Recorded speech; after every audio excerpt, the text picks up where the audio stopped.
Hi hello ನಮಸ್ಕಾರ ಸ್ನೇಹಿತರೆ. ಏನಪ್ಪ ಇದು ಏನಾಗ್ತದ? ದೃಷ್ಟಿ ಆಗುತ್ತಲ್ಲಪ್ಪ ಇವರಿಬ್ಬರ ಈ ಜೋಡಿಗೆ. ಎಂಥ ಜೋಡಿ ಲಕ್ಷ್ಮಿ ವೈಷ್ಣವ್ದು. ಈ ಒಂದು ಜೋಡಿಗೆ ದೃಷ್ಟಿ ತೆಗಿಯೋಕೆ ಯಾರಿದ್ದಾರೆ ಅಲ್ಲಿ? ಕಾವೇರಿ ಕೀರ್ತಿನೇ ಇರೋದು. ನಿಜವಾಗ್ಲೂ ಅವ್ರ ದೃಷ್ಟಿ ತೆಗಿತಾರ ಅಥವಾ ಕಣ್ಣು ಹಾಕ್ತಾರ?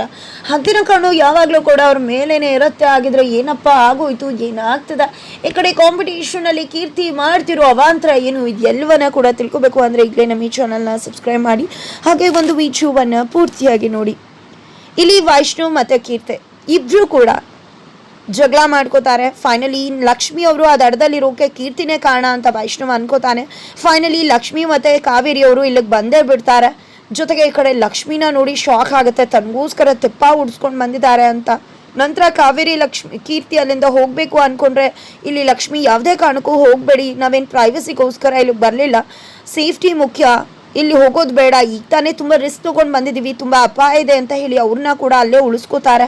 ಈ ಕಡೆ ಕೀರ್ತಿ ಅಂತೂ ಕಾವೇರಿ ಮೇಲೆ ಹೂವಾಡ್ತಾಳೆ, ಕಿರ್ಚಾಡ್ತಾಳೆ, ಕೂಗಾಡ್ತಾಳೆ. ಆ ಕಡೆ ವೈಷ್ಣವ್ ಅವರು ಲಕ್ಷ್ಮಿ ಅವ್ರ ಜೊತೆ ಮಾತಾಡ್ತಿದ್ದಾರೆ. ಲಕ್ಷ್ಮಿ ಅವರು ತಮ್ಮನ್ನ ಎಷ್ಟು ಪ್ರೀತಿ ಮಾಡ್ತಾರೆ ಅನ್ನೋದು ಲಕ್ಷ್ಮಿಯ ಮಾತಿನಗಳ ಮುಖಾಂತರ ಗೊತ್ತಾಗುತ್ತೆ. ಇಲ್ಲೆಲ್ಲ ಆಕಾಶಕ್ಕೆ ಹೋದ್ರು ರಾಕೆಟಲ್ಲಿ ಬಂದ್ಬಿಡ್ತೀನಿ, ನಿಮ್ಮನ್ನಂತೂ ಒಬ್ಬರೇ ಬಿಟ್ಟಿರೋಕೆ ನನ್ನ ಸಾಧ್ಯವೇ ಇಲ್ಲ, ನನ್ನ ಗಂಡನ ಒಬ್ಬನೇ ಹೇಗೆ ಬಿಡಲಿ ಅಂತ ಹೇಳ್ತಾಳೆ. ಇದೆಲ್ಲವನ್ನ ನೋಡಿ ನೀವು ಇದ್ಯಾವುದನ್ನು ಕೂಡ ಕಾಂಪಿಟೇಷನ್ಗೋಸ್ಕರ ಮಾಡ್ತಿಲ್ಲ, ನಮ್ಮಿಬ್ರು ಸಂಬಂಧ ಮತ್ತಷ್ಟು ಹತ್ರ ಆಗಬೇಕು, ಚೆನ್ನಾಗಿ ಆಗಬೇಕು ಅಂತ ಎಫರ್ಟ್ನ ಹಾಕ್ತಿದ್ದೀರಾ. ಆದರೆ ನನ್ನಿಂದಾನೇ ಯಾವುದೇ ರೀತಿ ಪ್ರಯತ್ನ ಇಲ್ಲ, ಯಾಕಂದರೆ ನಾನು ಡಿಸರ್ವೇ ಅಲ್ಲ ಅಂತ ಅನ್ನಿಸ್ತದೆ. ನಾನು ಎಲ್ಲವನ್ನ ಕೂಡ ನಾಟಕ ಮಾಡ್ತಿದ್ದೀನಿ, ಆದರೆ ನೀವು ಮನ್ಸಾರೆ ಪ್ರೀತಿ ಮಾಡ್ತಿದ್ರ ನನಗೋಸ್ಕರ ಅಂತ ಅಪಾಯಕಾರಿ ಸನ್ನಿವೇಶದಲ್ಲೂ ಕೂಡ ಕಗ್ಗತ್ತಲಲ್ಲಿ ತೆಪ್ಪ ಉಡಿಸ್ಕೊಂಡು ಬಂದರೆ ಇದರಲ್ಲೇ ಗೊತ್ತಾಗುತ್ತೆ ನೀವು ಪ್ರತಿದಿನ ನನ್ನ ಬಗ್ಗೆ ಎಷ್ಟು ಕಾಳಜಿ ಮಾಡ್ತೀರಾ, ಎಷ್ಟು ದಿನೇ ದಿನ ನನ್ನ ಪ್ರೀತಿಸೋಕೆ ಶುರು ಮಾಡ್ತಿದ್ದೀರಾ ಅನ್ನೋದು ನನಗೆ ಅರ್ಥ ಆಗ್ತದೆ.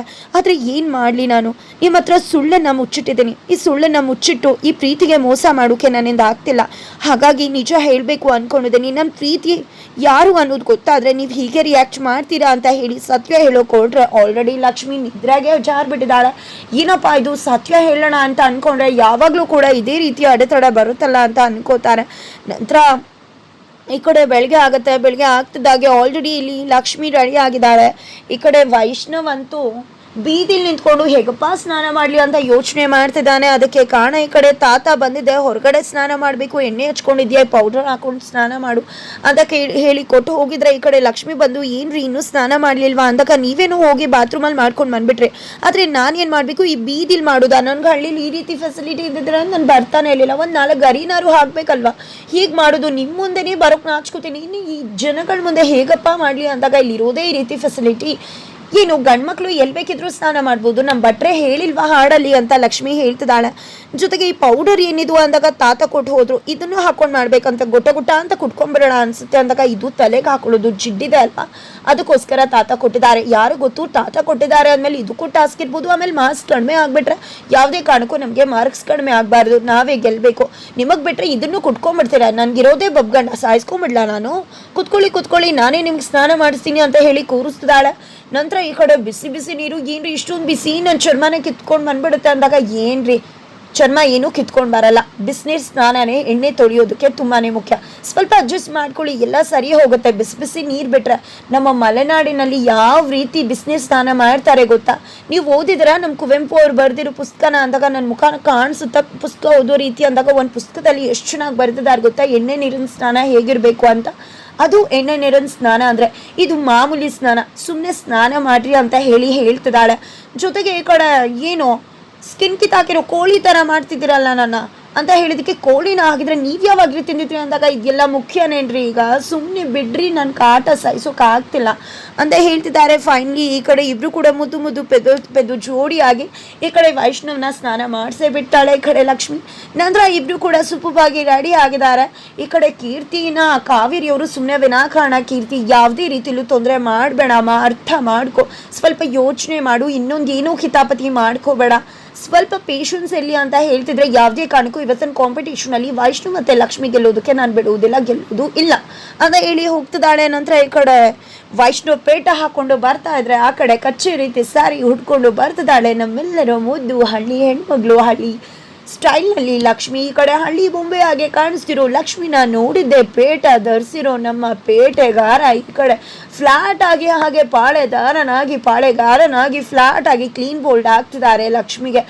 ಈ ಇಬ್ಬರ ಜೋಡಿ ಕಾವೇರಿಯವರು ಮೇಲೆ ನಗ್ತಾ ಇದ್ರೆ ಈ ಕಡೆ ಒಳಗೆ ಹಾಗೆ ಸಂಕಟ ಪಡ್ತಿದ್ದಾರೆ. ಈ ಕಡೆ ಕೀರ್ತಿ ಅಂತೂ ಉರ್ಕೋತಿದ್ದಾಳೆ. ಇವರಿಬ್ರು ಹೇಗೆ ಇವತ್ತು ಕಾಂಪಿಟೇಷನ್ ಅಲ್ಲಿ ಗೆಲ್ತಾರೆ, ನಾನು ನೋಡೇ ಬಿಡ್ತೀನಿ ಅಂತ ಹೇಳ್ತಿದ್ದಾಳೆ. ನಂತರ ಅದೇ ಹಳ್ಳಿಲಿ ವಿಧಿ ಕೂಡ ಇದ್ದಾಳೆ. ಅವಳು ತನ್ನ ಲವರ್ ತಂಗಿ ಜೊತೆ ಬೀದಿ ಸುತ್ತದಾಳೆ. ನಮ್ಮ ಹಳ್ಳಿನ ತೋರಿಸ್ತೀನಿ ಅಂತ ಕರ್ಕೊಂಡು ಬರ್ತಿದ್ರೆ ನನಗೇನೂ ಬೇಡ, ಸುಮ್ಮನೆ ಟಾನ್ ಆಗ್ತಿದ್ದಾನೆ, ನಮ್ಮ ಮನೇಲೇ ಇರ್ತೀನಿ ಅಂದಾಗ, ಅಯ್ಯೋ ಮನೆಗೆ ಹೋದರೆ ಕಡಲೆ ಹಿಟ್ಟಿನ ಪೇಸ್ಟ್ ಮಾಡಿ ನಾನೇ ಹಚ್ಕೊಡ್ತೀನಿ ಅಂದಾಗ, ಬೇಡ ನಾನು ಪಾರ್ಲರ್ಗೆ ಹೋಗೇ ಎಲ್ಲ ಸರಿ ಮಾಡ್ಕೋತೀನಿ ಅಂತ ಹೇಳ್ತಾರೆ. ಜೊತೆಗೆ ನಿಮ್ಮ ಹಳ್ಳಿಲಿ ಯಾರೂ ಕೂಡ ಇಲ್ವಾ? ಹೌದು, ನಿಮ್ಮ ಅಣ್ಣ ಎಲ್ಲೋದ ಅಂದಾಗ ಅವ್ನ ಫ್ರೆಂಡ್ ಭೇಟಿ ಮಾಡೋಕೆ ಹೋಗಿದ್ದಾನೆ, ಅವ್ನು ಬರ್ತಾನೆ. ನಮ್ಮ ಹಳ್ಳಿಲಿ ತುಂಬ ಜನ ಇದ್ದಾರೆ, ಆದರೆ ಸಿಟಿಯಿಂದ ಯಾರು ಏನೋ ಕಾಂಪಿಟೇಷನ್ ನಡ್ಸೋಕೆ ಬಂದಿದ್ದಾರೆ, ಎಲ್ಲರೂ ಕೂಡ ಅಲ್ಲಿ ನೋಡೋಕೆ ಹೋಗಿದ್ದಾರೆ. ಈಗ ನಾವು ಕೂಡ ಹೋಗ್ತಿರೋದು ಅಲ್ಲಿಗೆ ಅಂದಾಗ ನನಗೇನು ಇಂಟ್ರೆಸ್ಟ್ ಇಲ್ಲ, ಬೇಡ ನಾನು ಬರೋದಿಲ್ಲ, ಸುಮ್ಮನೆ ನನ್ನನ್ನು ಬಿಟ್ಬಿಡು ಅಂತ ಹೇಳ್ತಿದ್ರೆ ಏನಿಲ್ಲ, ತುಂಬ ಚೆನ್ನಾಗಿರುತ್ತೆ ಬನ್ನಿ ಅಂತ ಹೇಳಿ ಕರ್ಕೊಂಡು ಹೋಗ್ತಿದ್ದಾಳೆ. ಪಾಪ ಅವಳಿಗೆ ನೆನಪಿಲ್ಲದೆ ಇರೋದ್ರಿಂದ ಕಾಂಪಿಟೇಷನ್ ನೇಮ್ ಆ ಹುಡುಗಿಗೆ. ಈ ಕಡೆ ವಿಧಿಗೆ ಅದು ಸೂಪರ್ ದಂಪತಿ ಪ್ರೋಗ್ರಾಮ್ ಅಂತ ಗೊತ್ತಾಗ್ತಿಲ್ಲ. ಹಾಗಾಗಿ ಗೊತ್ತಾಗದೇ ಇರೋದ್ರಿಂದ ಅವಳು ಕೂಡ ಅವ್ರ ಮನೆಯವರೆಲ್ಲ ಪಾರ್ಟಿಸಿಪೇಟ್ ಮಾಡ್ತಾ ಇರೋ ಆ ಒಂದು ಸೂಪರ್ ದಂಪತಿ ಪ್ರೋಗ್ರಾಮ್ಗೆ ಹೋಗ್ತಿದ್ದಾಳೆ. ಒಂದು ಪಕ್ಷ ಅವಳನ್ನೇನಾದರೂ ಮನೆಯವ್ರು ನೋಡಿದ್ರೆ ಅವಳು ಕತೆ ಮುಗ್ದು ಹೋಗುತ್ತೆ. ಬಿಕಾಸ್ ಖಂಡಿತ ಆಲ್ರೆಡಿ ಅಂಕಿತ್ ನೋಡಿದಾನೆ, ಲಕ್ಷ್ಮಿಗೂ ಡೌಟ್ ಬಂದಿದೆ. ಈ ಕಡೆ ಪ್ರತ್ಯಕ್ಷವಾಗಿ ಆ ಒಂದು ಕಾಂಪಿಟೇಷನಲ್ಲಿ ವಿಧಿ ಖಂಡಿತ ಅಂಕಿತ್ ಅಥವಾ ಲಕ್ಷ್ಮಿ ಕಣ್ಣಿಗೆ ಬಿದ್ದೇ ಬೀಳ್ತಾಳೆ, ಮತ್ತೆ ಎಸ್ಕೇಪ್ ಆಗಬೇಕಾಗತ್ತೆ. ಫೈನಲಿ ಇರೋ ಅನುಮಾನ ಮತ್ತಷ್ಟು ಗಟ್ಟಿಯಾಗುವುದಂತೂ ಸಿದ್ಧವಾಗಿದೆ. ಹಾಗಿದ್ರೆ ಏನಾಗ್ತಿದೆ ಅನ್ನೋದನ್ನ ತಿಳ್ಕೋಬೇಕು ಅಂದ್ರೆ ಈ ಒಂದು ವಿಡಿಯೋವನ್ನ ಪೂರ್ತಿಯಾಗಿ ನೋಡ್ಬೇಕಾಗತ್ತೆ. ಇಲ್ಲಿ ಲಕ್ಷ್ಮಿನ ನೋಡಿ ಕ್ಲೀನ್ ಬೋಲ್ಡ್ ಆಗುತ್ತೆ. ವೈಷ್ಣವ್ ಲಕ್ಷ್ಮಿನ ತುಂಬ ಚೆನ್ನಾಗಿ ಕಾಣಿಸ್ತಿದ್ದೀರಾ ಅಂತ ಹೋಗ್ಲತ್ತಿದ್ದಾನೆ. ಜೊತೆಗೆ ನೀವು ಕೂಡ ತುಂಬ ಚೆನ್ನಾಗೇ ಕಾಣಿಸ್ತಿದ್ದೀರಾ ಅಂತ ಲಕ್ಷ್ಮಿ ಕೂಡ ಹೇಳ್ತಾಳೆ.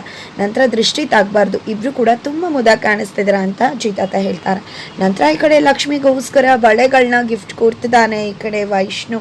ಇದರಿಂದಾಗಿ ತುಂಬ ಖುಷಿ ಆಗುತ್ತೆ ಲಕ್ಷ್ಮಿಗೆ. ಇಬ್ರು ಕೂಡ ಜಬರ್ದಸ್ತಾಗಿ ಹಳ್ಳಿ ಹೆಣ್ಣಾಗಿ ಫೈನಲಿ ಕಾಂಪಿಟೇಷನ್ ಕಡೆ ಬರ್ತಿದ್ರೆ ಎಲ್ಲ ಅಜ್ಜಿ ಸುಪ್ರೀತಾ ಎಲ್ಲರೂ ಕೂಡ ಗಂಗಾಕ ಎಷ್ಟು ಮುದ್ದಾಗಿ ಕಾಣಿಸ್ತಿದ್ರ, ತುಂಬಾ ಚೆನ್ನಾಗಿ ಕಾಣಿಸ್ತಿದ್ರ ಅಂತ ಹೇಳ್ತಿದ್ದಾರೆ.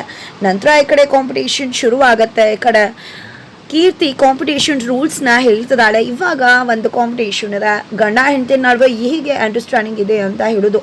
ಅದನ್ನು ನಾವು ಹೇಗೆ ತಿಳ್ಕೊತೀವಿ ಅಂತ ಹೇಳಿದ್ರೆ ಒಂದಿಷ್ಟು ಪ್ರಶ್ನೆಗಳನ್ನ ಜೋಡಿಗಳಿಗೆ ಕೇಳ್ತೀವಿ. ಆಗ ಹುಡುಗಿ ಬಗ್ಗೆ ಹುಡುಗಂಗೆ, ಹುಡುಗನ ಬಗ್ಗೆ ಹುಡುಗಿ ಕೇಳ್ತೀವಿ. ಆದರೆ ಇಲ್ಲಿ ಉತ್ತರ ಕೊಡಬೇಕಾದ್ರೆ ನಿಮ್ಮ ಹೆಂಡತಿ ಉತ್ತರ ಏನಾಗಿರುತ್ತೆ ಅದು ನಮ್ಗೆ ಹೇಗೆ ಗೊತ್ತಾಗುತ್ತೆ ಅಂದರೆ ಆಲ್ರೆಡಿ ಆ ಒಂದು ಪ್ರಶ್ನೆನ ನಿಮ್ಮ ಪಾರ್ಟ್ನರ್ಗೆ ಕೇಳಿರ್ತೀವಿ, ಅದರಿಂದಾಗಿ ಅವ್ರ ಉತ್ತರ ಏನು ಅಂತ ಗೊತ್ತಿರುತ್ತೆ. ಅದೇ ಉತ್ತರನ ನೀವು ಹೇಳಬೇಕಾಗತ್ತೆ ಅಂತ ಹೇಳ್ತಿದ್ದಾರೆ. ಬಿಕಾಸ್ ಈ ಒಂದು ಕಾಂಪಿಟೇಷನಲ್ಲಿ ವೈಷ್ಣವ್ ಗೆಲ್ಲೋದು ತುಂಬಾ ಕಷ್ಟ ಅನ್ನೋದು ಕೀರ್ತಿಗೆ ಗೊತ್ತಿದೆ. ಹಾಗಾಗಿ ಈ ಒಂದು ರೌಂಡ್ ಇಟ್ಟಿದ್ದಾರೆ. ನಂತರ ಈ ಒಂದು ರೌಂಡಲ್ಲಿ ವೈಷ್ಣವ್ ಲಕ್ಷ್ಮಿ ಹೇಗೆ ಪಾರ್ಟಿಸಿಪೇಟ್ ಮಾಡ್ತಾರೆ. ಲಕ್ಷ್ಮಿಯೂ ಎಲ್ಲ ಪ್ರಶ್ನೆಗೆ ಉತ್ತರ ಕೊಡಬಹುದು ವೈಷ್ಣವ್ ಬಗ್ಗೆ, ಬಟ್ ವೈಷ್ಣವ್ಗೆ ಒಂದು ಕಿಂಚಿತೂ ಕೂಡ ಗೊತ್ತಿಲ್ಲ ಲಕ್ಷ್ಮಿ ಬಗ್ಗೆ. ಹಾಗಿದ್ರೆ ಹೇಗೆ ಉತ್ತರ ಕೊಡ್ತಾನೆ, ಹೇಗೆ ಈ ಒಂದು ಕಾಂಪಿಟೇಷನಲ್ಲಿ ಅವರು ಸಕ್ಸೀಡ್ ಆಗ್ತಾರೆ, ಏನಾಗುತ್ತೆ ತಿಳ್ಕೊಬೇಕು ಅಂದರೆ ಈಗಲೇ ನಮ್ಮ ಈ ಚಾನಲ್ನ ಸಬ್ಸ್ಕ್ರೈಬ್ ಮಾಡಿ, ಹಾಗೆ ಒಂದು ವಿಡಿಯೋವನ್ನು ಪೂರ್ತಿಯಾಗಿ ನೋಡಿ.